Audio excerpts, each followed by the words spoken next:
ঢ উচ্চারণ হবে ঢ। এবার এই যে মাত্রা লম্বা দাগ দিব দাগের উপর থেকে, ঠিক আছে? এবার এখান থেকে এসে এটা এইভাবে মাঝখানে গোলটা হবে দাগের সাথে। এবার আমি বলছি, এবার একটু বের করে দিব। এখন আমাদের এই দাগটা, এটা আমরা সবসময় কি এখানে ফাঁকা রেখে লিখি। এখন এটা যখন চেঞ্জ হয়ে আসে খাতার মধ্যে, আমাদেরকে এটা কিভাবে আসে, এটাকে এইভাবে দাগের সাথে লাগাইয়া এইভাবে গোলটা আসে।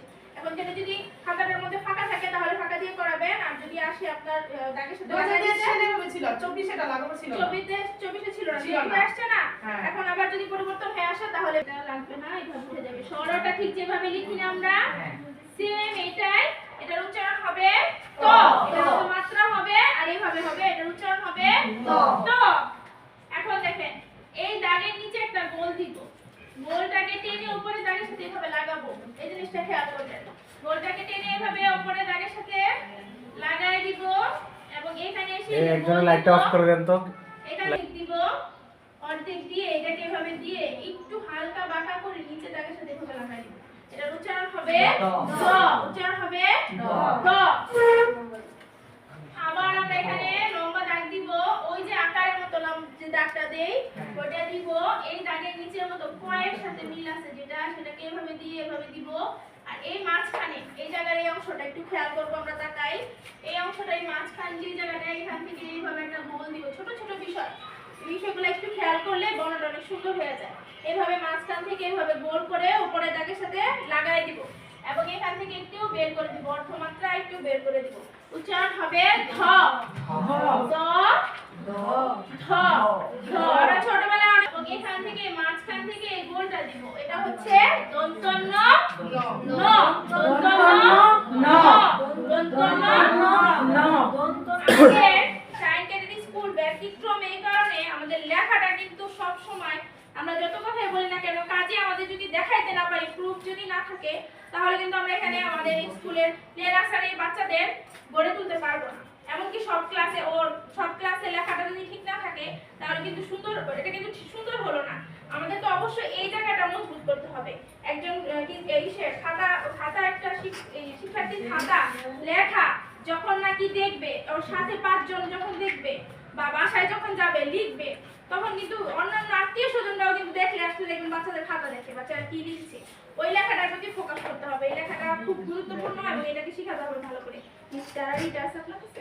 গ খ ও চ ছ বর্গীয় জ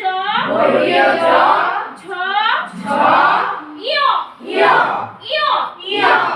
ট ঠ ড ঢ মূর্ধন্য ন, মূর্ধন্য ন ত থ দ ধ দন্তন্য। এবার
না।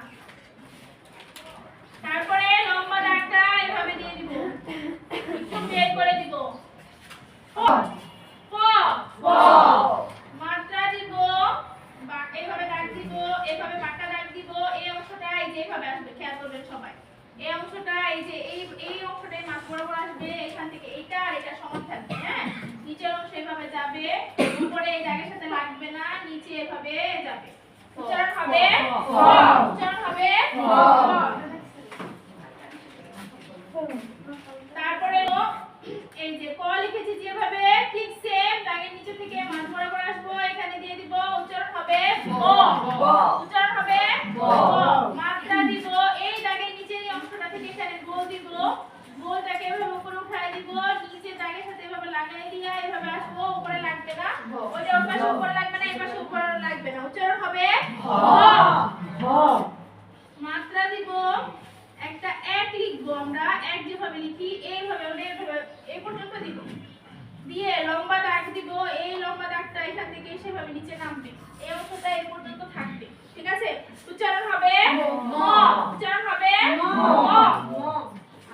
এবার সবাই একসাথে বলি প প প প প প ম ম। এটার মতোই এভাবে এটা আর এটা সমান থাকবে, এখানে নিচে যাবে, উপরে দাগের সাথে লেগে যাবে, এটার নাম হবে অন্তস্থ জ, অন্তস্থ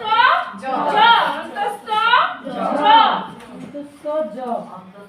মাত্রা দিব, লম্বা দাগ দিব, এখান থেকে ঠিক কিসের মতো, কয়ের মতো, ক ব একই বর্ণ, এখান থেকে এই যে একটা এখানে শূন্য দিয়ে দিব, এটার নাম হবে বয় শূন্য র, বয় শূন্য র। বিন্দু বললে হবে না না, না, বিন্দু আছে, ডয় বিন্দু র, ডয় বিন্দু র। বয় শূন্য র। লম্বা দাগ দিব,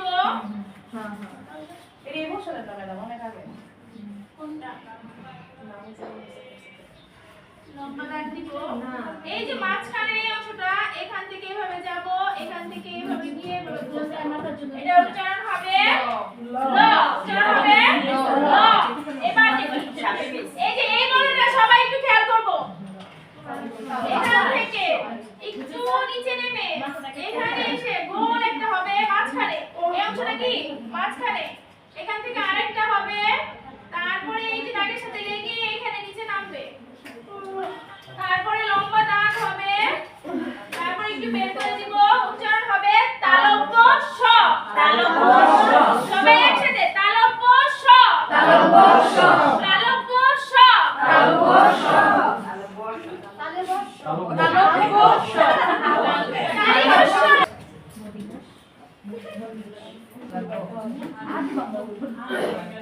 একটু বাঁকা হবে, আর এই অংশটা এরকম বাঁকা হয়ে এভাবে নামবে, একটু রাউন্ড হয়ে। ঠিক আছে, এটার উচ্চারণ হবে দন্ত স, উচ্চারণ হবে দন্ত স। স, দন্ত স, দন্ত স, দন্ত স। বলেন স্যার কি বলছিলেন? উপরে ঢেউ হবে না, এটা হবে খ, খ। এবারে যে ড লিখেছি না, সেম এটাই, নিচে একটা বিন্দু, ডয় বিন্দু র, ডয় বিন্দু র, ডয় বিন্দু র। এটা কিন্তু বয় শূন্য র, আর এটা হচ্ছে ডয় বিন্দু র। এটা হচ্ছে ঢয় বিন্দু র, ঢয় বিন্দু র। মধ্যম স্বরের মতো এইভাবে দিব, এখানে একটা ফোঁটা বিন্দু দিব, এটা হবে কি অন্তস্থ অ, উচ্চারণ হবে অন্তস্থ অ, উচ্চারণ হবে অন্তস্থ অ। অনুসার, অনুসার, অনুসার, অনুসার, উচ্চারণ কি হবে অনুসার, অনুসার।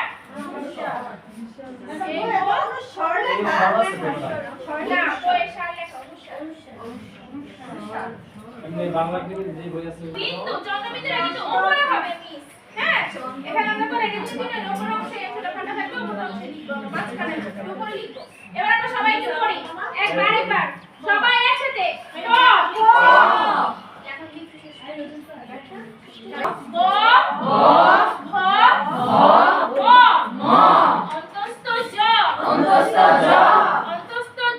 অন্তস্থ র বয় শূন্য র বয় শূন্য র বয় শূন্য র বয় শূন্য র ল ল তালব্য শ তালব্য শ তালব্য শ তালব্য শ মূর্ধন্য ষ মূর্ধন্য ষ মূর্ধন্য ষ মূর্ধন্য ষ দন্ত ষ দন্ত ষ দন্ত ষ দন্ত ষ হ হ হ হ দয় বিন্দু র ডয় বিন্দু র দয় বিন্দু র ডয় বিন্দু র হয় বিন্দু র হয় বিন্দু র হয় বিন্দু র হয় বিন্দু র অন্তস্থ অ অন্তস্থ অ অন্তস্থ অ অন্তস্থ অ খণ্ডত খণ্ডত খণ্ডত খণ্ডত অনুসার অনুসার অনুসার অনুসার বিসর্গ বিসর্গ বিসর্গ বিসর্গ চন্দ্রবিন্দু চন্দ্রবিন্দু চন্দ্রবিন্দু